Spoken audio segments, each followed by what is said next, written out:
Hi, Glenn Samuel here from Sniper Photography. Look, just quickly, today I want to talk to you about composition and how composition affects your photography. Now, a lot of people new to photography probably don't know what the term composition is within their photography.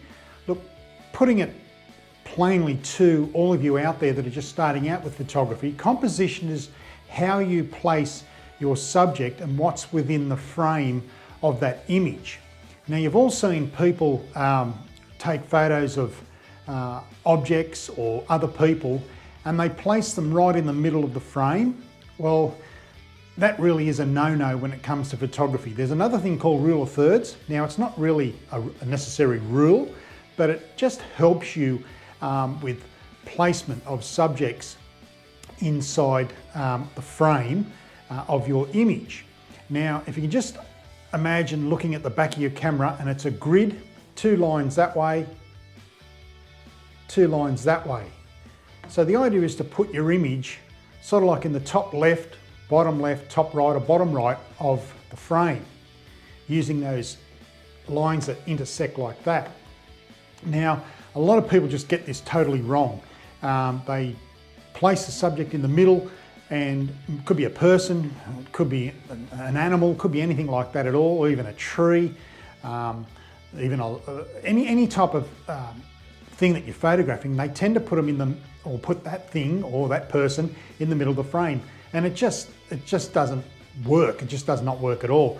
And you've only got to look at tourist photos where they go and photograph a monument, and they put one of their friends or loved ones or one of their partners in front of the monument. Well, you can't really see the monument and you don't really know where they are. But if you were to place the person left or right, you'd know where they are, and the photograph is a lot more appealing to the eye or to people that are looking at it. So basically, composition is all about placement of your subject, particularly when it comes to photographing people or objects. Also too, with landscape photography, it's very, very important that you look what's on the corners or the sides or the edges of your image. You don't want to have branches or protruding rocks or anything like that at all coming out of the corners or the sides of your image. So it all comes back to composition. And composition, as I said, is very important within your photography. It's one way to improve your photography. If you can get your composition right, or study composition and try and get your composition right inside the camera, your images will be so much better. Now, also too, when you arrive at a location, whether you're happy snapping out there, you're on holidays and you're going to grab a couple of quick shots, it pays to spend a little bit of time surveying the scene, looking at the area, or looking at the thing or the object that you want to photograph. Take a quick look around and find the best location to place your subject, or if you're going to photograph something, find the proper location for yourself before you take that photograph. And that is very important to people that use tripods. I see many people arrive at a location, put the camera on top of the tripod, and they stay there for the entire journey. It's pointless. People think by using a tripod you have to stay in one spot. Well, you don't. A tripod there is to steady your camera and enables you to shoot at lower or slower shutter speeds. So move the tripod. Look for different compositions. One thing you don't want to have is the same photograph that the next person next to you has taken. Once again, you've only got to go to the tourist locations, and I've got plenty of them up here where I live. I see it all the time.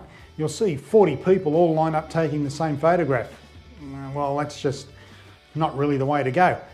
But you know where there's a true photographer in hand there is that he'll move away from all those people, and he'll either kneel down or get up high. He'll take a completely different shot because he understands composition, and he understands that composition will lead to, 1, a better photograph, and 2, probably a different photograph to what the other 39 people are going to take at that particular location.